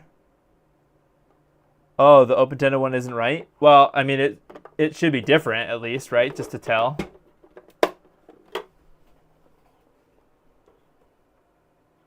I got one of these early. Yeah, I'm sort of testing it, Scuffy, looking RGB. All right, so this needs to be set to RC component now. And let's see, does my Extron need to be set to it? Yes. All right, let's try it.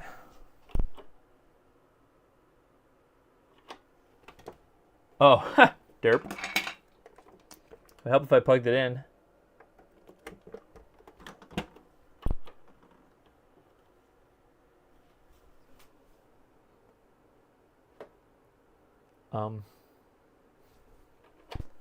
Hello?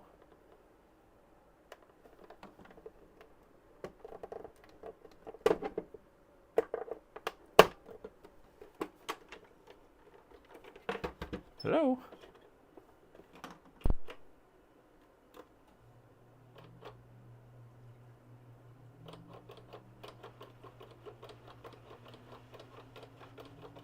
Just doing the reset glitch thing, or the reset thing for the Everdrive.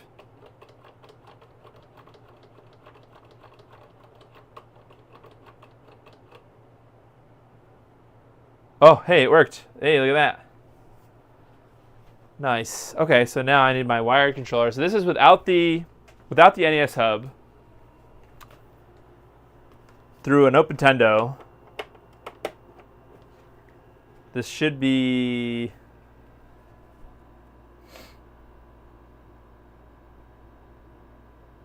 Hey, Artemis. Just trying to figure out why expansion audio is not working with the NES Hub. All right, so let's try this. This is the OpenTendo. The OpenTendo should be different. It should have something different.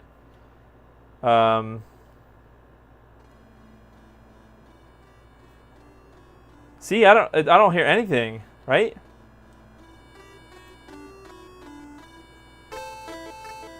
No expansion audio.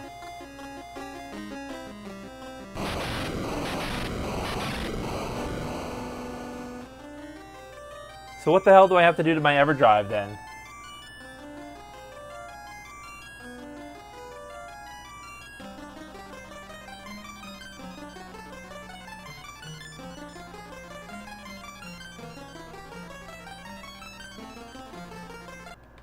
Isn't there another song like in the first level?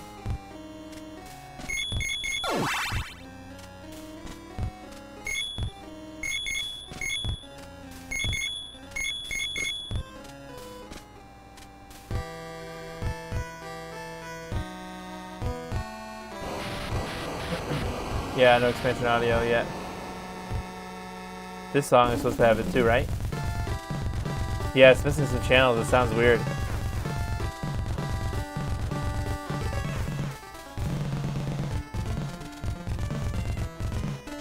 Oh, remix. We got a remix. Okay, so the problem is with my Everdrive, but then what do I do to fix it?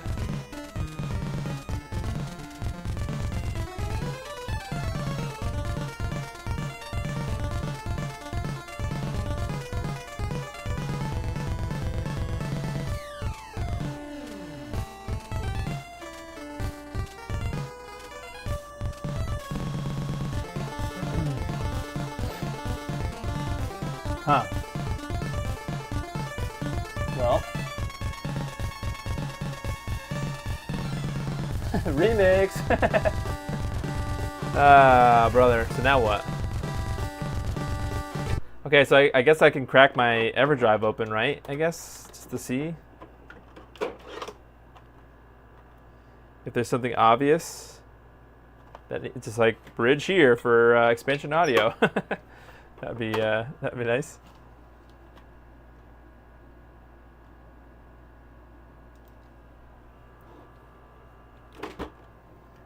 Okay, so I need some hex bits.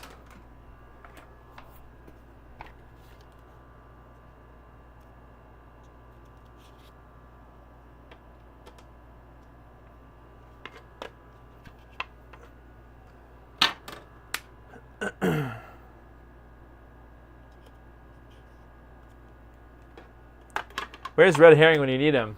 Although he doesn't use flash cards either.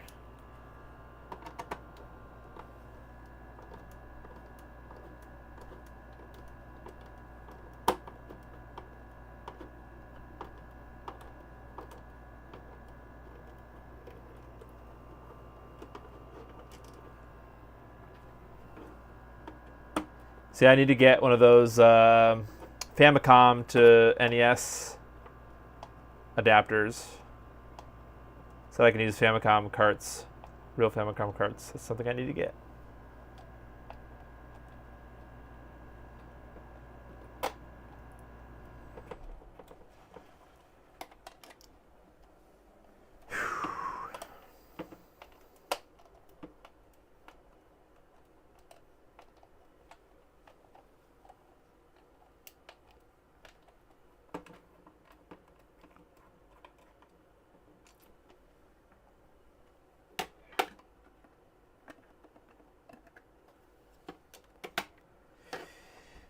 All right. Any obvious thingies?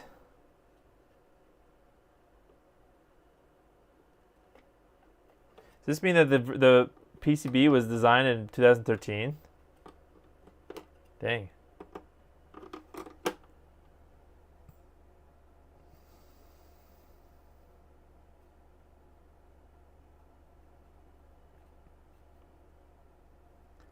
Well, I don't see anything obvious.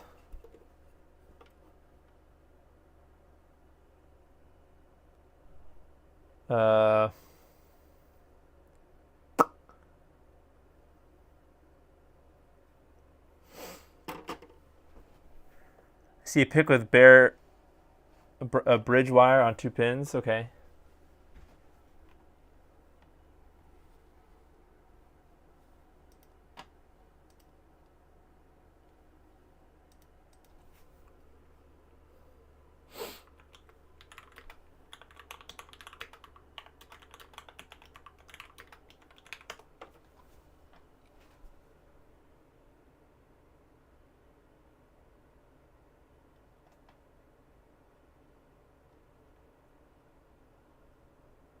Okay, yeah, send me the link. I guess I should have just asked in.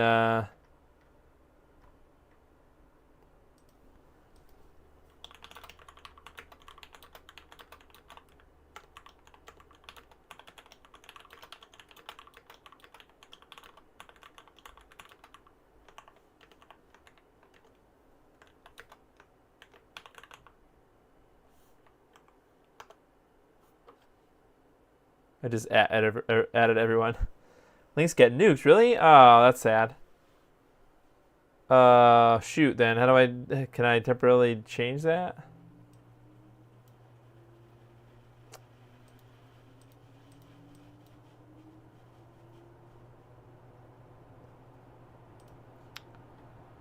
You can. Oh my God, red herring, that bastard!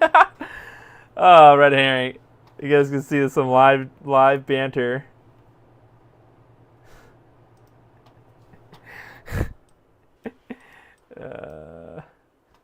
Caught in 4K.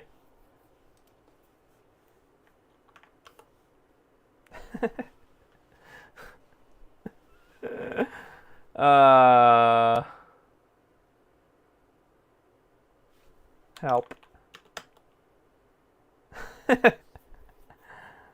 Where?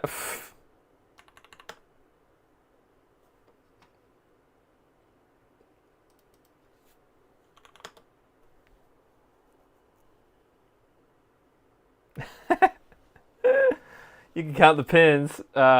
Yes.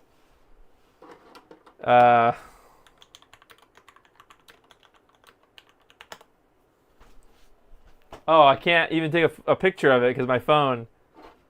Wait a minute. We have the technology.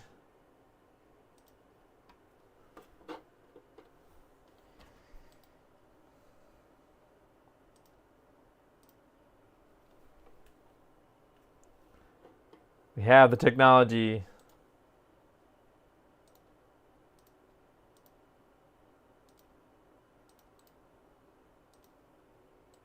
Here we go. Yes. We're doing it.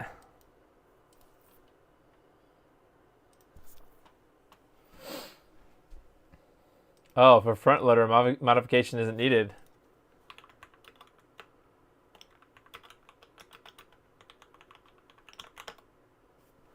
Then what the heck is going on? Why? Huh. Maybe the ROM is bad? Okay, well, what's another expansion audio game? Oh, so is that a specific? Okay, so maybe it's because I don't have the N8 that it doesn't work at all.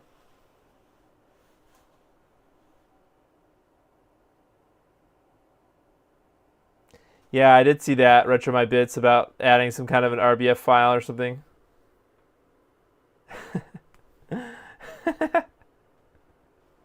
Yeah, Red Herring's just waiting to shit on me all the time. Starting from the left of like literally the pins on the PCB here, like literally. I think it could be that it doesn't support that what is the VRC6 mapper? Famicom Zelda. Okay, so let's see if I can. Let's check that out then. So it's possibly a problem with the mapper, not with a problem with the game or expansion audio.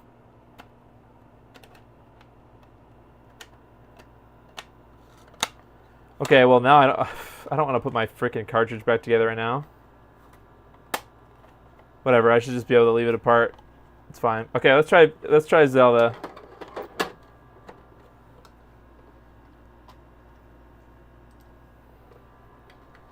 Okay. So this is with the OpenTendo.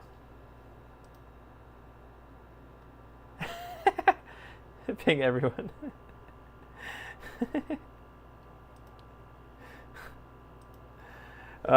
Savage Durf. Okay. Could have just pinged you.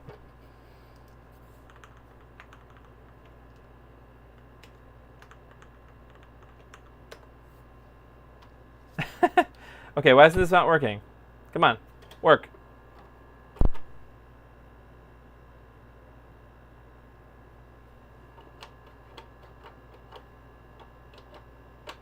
Okay. Now the Everdrive is not working at all. Is it because I didn't screw it together?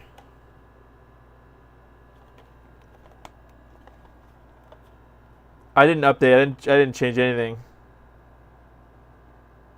Oh, you know what? It's because I bet you it's because the SD card got jostled a bit. Okay, let's try it again. The heck? I don't want to have to screw this thing back together. Okay, but it sounds like there's no problem with the thing, so I'm going to put one screw in it.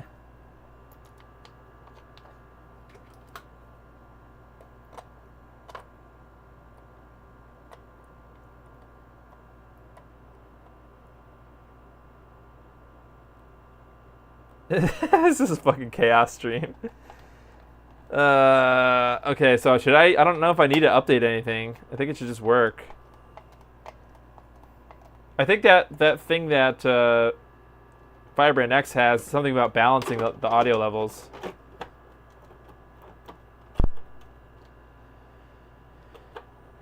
Oh, there we go.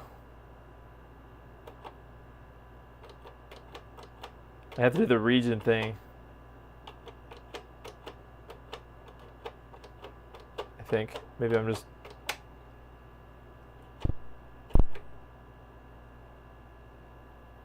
Why?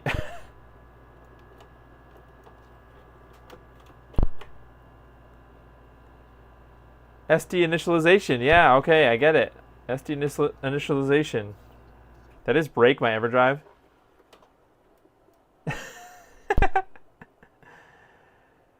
Why? Ugh. God.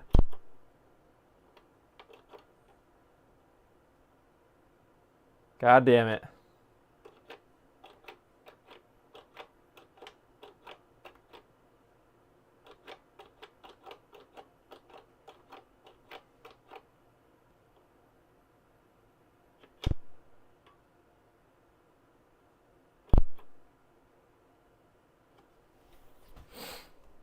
Oh, so there literally is an expansion audio thing on some of them. Like a little jumper.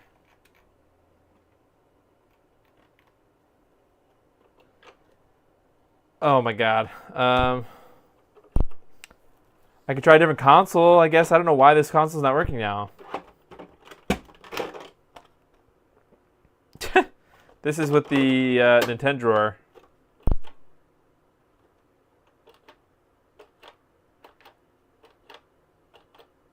There's Red. Hi, Red. Okay, well, F this console. I'm going back to...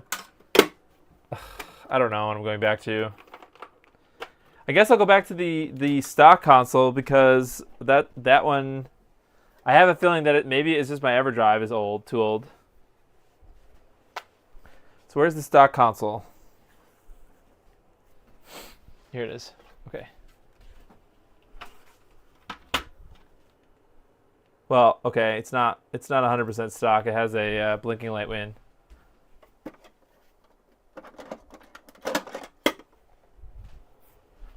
Desperate times call for desperate measures. This composite's for you, Red.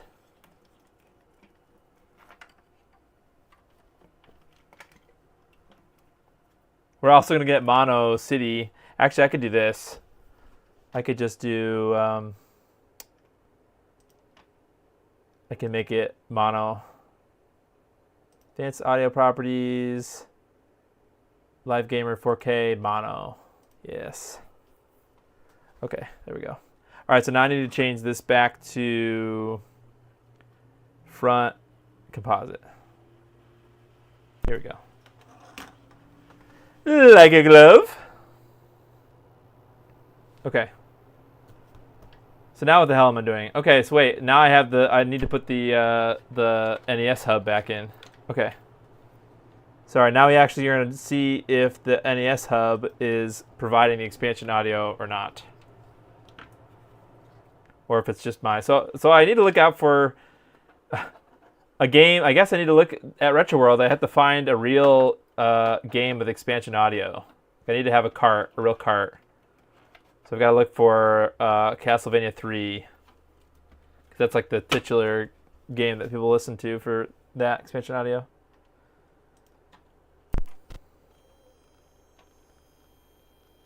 If it has an FPGA, oh yeah, the NES RGB has an. Okay, so let's see. Okay, so we're good here. Now I'm doing what? You guys said the Famicom Disk System Zelda?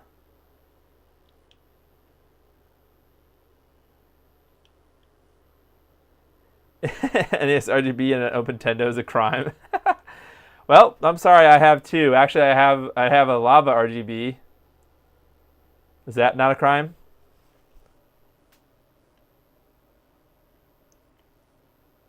What is The Legend of Zelda called in Japanese? Zelda? This?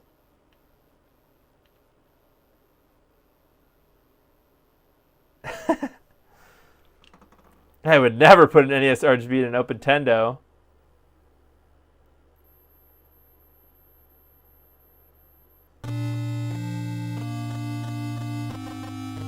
Is this expansion audio? Ah! Oh no. What happened? What does it say? Oh, that's it? Was that it? Kill mode? What is kill mode? Oh, Zelda no Densetsu. Ah, Densetsu means legend. Okay, so we gotta go back to...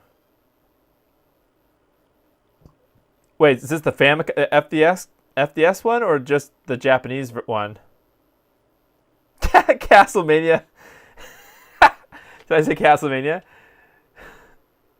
I meant to say Castlevania. Load the other disc. What do you mean load the other disc? So the other ROM? Kill mode. Oh my god! Wait, that's not what I meant to do. Press the wrong button. Okay, so it's good to know that these NES Nintendo Switch Online controllers work well. I mean, they work fine, I guess. Okay, so I'm going in here. Going here. Zelda.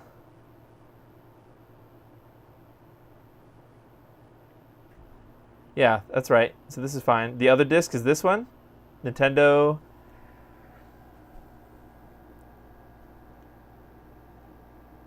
No, Red, it doesn't work. I think the problem is my I think my Everdrive is old and doesn't support the mappers for the expansion audio in Castlevania 3. We already tried it. So here's the problem. I'm just doing this for Red. Right, so we go to Japan and we go to, this is just for Red because I know he wasn't listening. Where is it? This one. That one.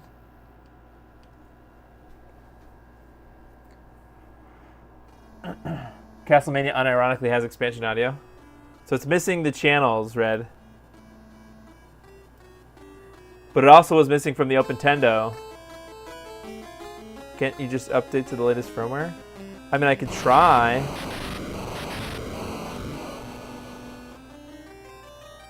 Should use real cart. Red. You're a real pal. You're being fun. You're being helpful. And great. Fine, I'll update your damn ass firmware.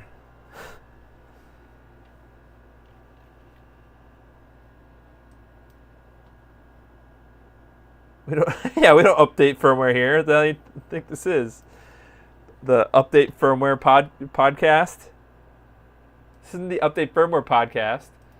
Okay, so I guarantee you there's no Everdrive firmware that's newer than what I've got already. How do I even update this? Yeah, the last one was in 2021. Are you being sarcastic, Red? Are you gonna send me that game? If you send me that game, I'll buy the adapter thing. I don't have one. I'll buy an adapter so that I can use it on my front loader. My front loader. Update nothing. Wait, the latest firmware of the N8 was from October last year. This one here on maybe Stone Age Gamer doesn't update their firmware list. Okay, so let's go directly to Crix then. No, not. Are you sure you're not looking at the Pro one? I don't have an N8 Pro. Original series OS. Yeah, the latest N8 model is from 2001. No, my Morph is probably more up to date than my Tink because I can just do it over Wi-Fi. I don't know. How do I tell what version I'm running? I can probably tell on some screen somewhere, right?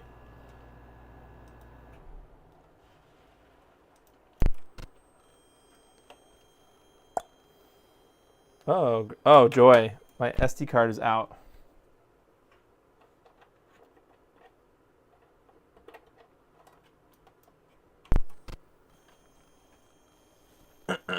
How do I see? Is there like a menu?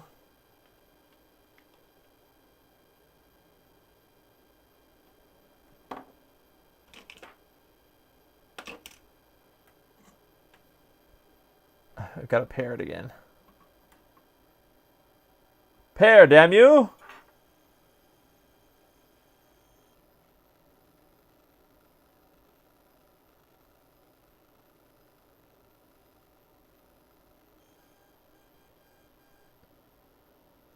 Okay, it paired.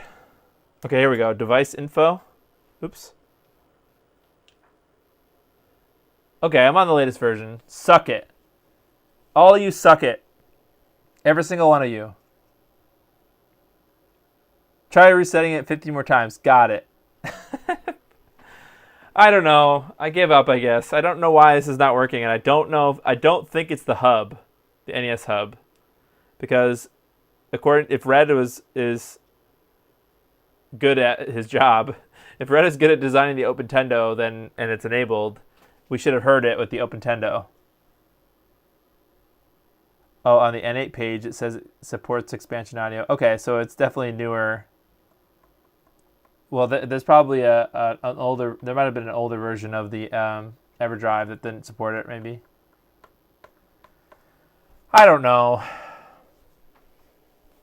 I don't know what the hell is wrong. I'll just tell. I'm gonna tell RetroTime that I couldn't get it to work, but I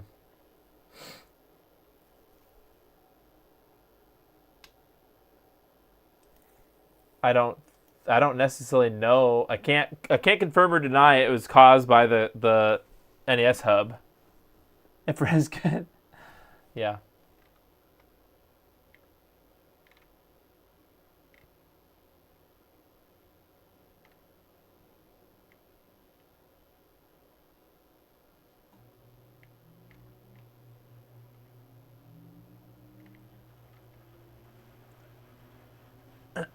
Assuming you're good at anything is a dangerous activity. I mean, I kid. I get a new. Yeah, I do need to get a new Everdrive. I should get one of the newer ones, but I have so much shit to buy. Yeah. All right. Well, I don't know. The Bluetoothiness worked. The Bluetoothness worked. I can't confirm or deny that the expansion audio was enabled, though, on the NES, because I don't have real cards to test. So I will have to acquire some. How do I? What's the best? How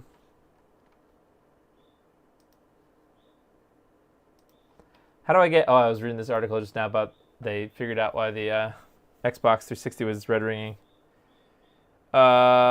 Is there like a Famicom to NES adapter? What's a good one? Which one of these bad boys do I get? Ooh, Hyperkin, right?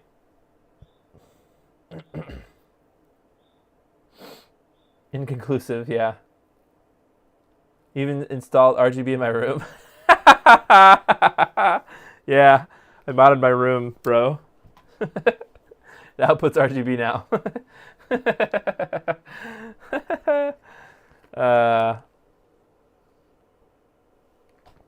No, I have the N8, not the N8 Pro. Stone Age Gamer allows you to trade in your old N8.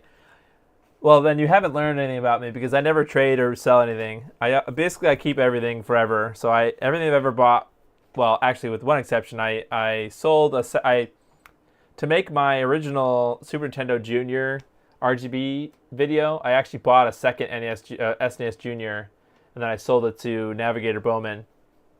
So that's the only thing I've ever sold is that one thing. Everything else I keep and collect. So I have everything. So that means I'm not selling the Everdrive. I'm gonna keep it.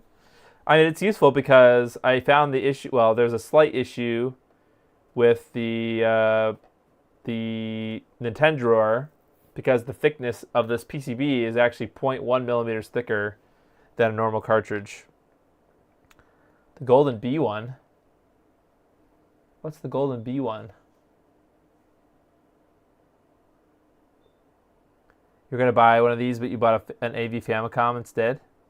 I did sell a CPU. That's true. I meant retro-related. I keep all my retro-related stuff. I unfortunately get rid of my other electronic things, but I wish I hadn't. I wish I had everything I've ever had. I wish I had my original DMG. No idea where that is. My mom got a green one. The first Game Boy I ever had was a green Play It Loud one. Not a Pocket. I think maybe it's not maybe they didn't call it Play It Loud, but it was a green DMG, and that thing is gone. Then I got a Game Boy Color.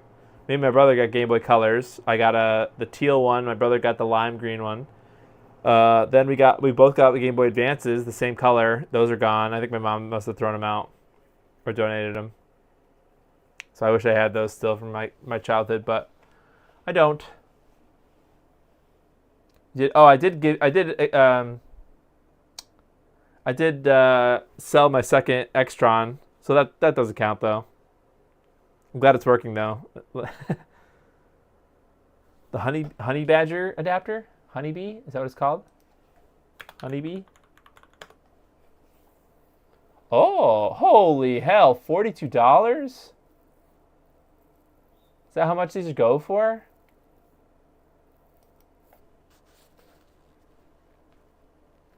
This Honeybee is as large as an NES cartridge. Dang, what the heck? Crick's Famicom adapter has expansion audio support, though I'm not sure he is selling that adapter anymore. You need to chat after Retro World. I have some stuff that can help you. Well, let's chat before Retro World so I know what to not buy. So I know you have at least it sounds like you have an SNES console that I can have, or you can sell me. That's really it, unless you've got a 32X, but those are expensive. That's really all I would look for. And now apparently a 72-pin connector. And I need an adapter for a Famicom. I need a game too, I guess, an expansion audio game. SNES console, NES OEM motherboards, geez. OEM 72-pin connector. All right, so Crick's sold on point. What about these ones here? These ones from AliExpress. They suck. Oh, I know that some games had them inside.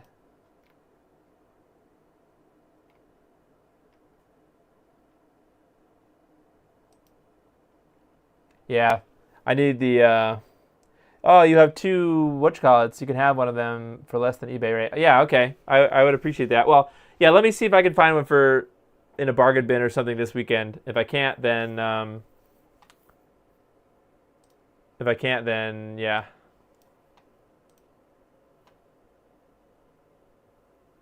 Oh, okay. Alterac found some eBay finds. Why won't you let me? Okay, there we go.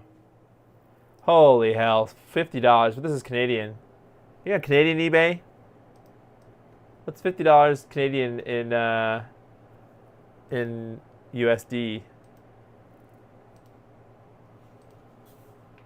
50 CAD to USD. Is that what it is? Oh, it's only $36. Doll hairs. Still a lot. Yeah, 32Xs are stupid money, but you know they're probably rare-ish, and people probably throw them out. Anything that was small, moms are probably like, yeet. You can tell I'm bothered by the fact that my mom threw some of my stuff out. It's like $3 US. No, Canadian pesos. 36 is still a lot. No, it's not a lot, but let's see. He had one more, a nasty one too. Check this one out. Oh gosh. What the heck happened to this one? Somebody sanded it? Somebody sanded this for sure. We just got a lot of use. Oh God.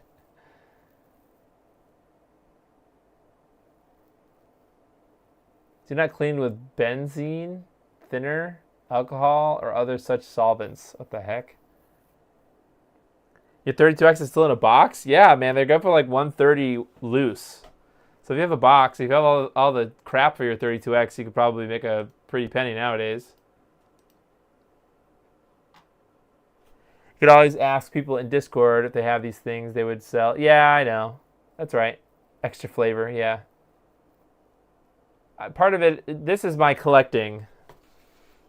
It's finding the hardware and just kind of getting a good price for it. $400. Yeah, I don't know about that. But all right, well, sorry that we weren't ever able to completely test this. I guess it's my bad. I need to acquire some more equipment to do good expansion audio testing. So it sounds like I need, I guess the Honeybee adapter is where it's at. So if I can find one of those for a deal, add that to the list of stuff that I need to get this weekend, and a game. But it sounds like Red Herring has one I can have / you'd sell me cheap. All NES games. Say that on the back. Oh yeah, okay, yeah.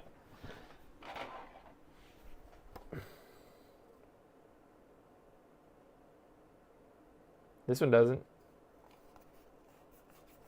They're still good, yeah. I like that it's external. I think I don't even know what the pricing would be. I think it might be relatively cheap. I do like that it looks, you know, you can't tell that it's installed other than the fact that it has an antenna sticking at the side. I suppose it doesn't beat an internal mod that has wired controller detection. I still think that would probably trump this, but this is really easy to install. And you know, assuming the expansion audio thing works, there's that, but also you have the ability to kind of utilize more than one expansion audio device in the future once other things use that bus. So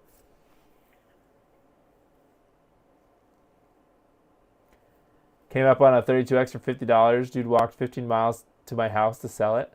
What? He walked 15 miles to sell it and got half price? Oh man, that guy got I got a bad deal. Classic tech issues. Bees put honey in that case. Hyperkin sells a cheap one. Yeah, I probably could test a cheap one. I don't know if it has expansion audio enabled. I probably have to Google that. But I've also got to get the game. So, all right. Thanks everybody. Sorry I couldn't answer every question, but I can answer most of the questions about the main part, which is the well, I guess I don't know, but is it the main part? The BlueRetro aspect of it.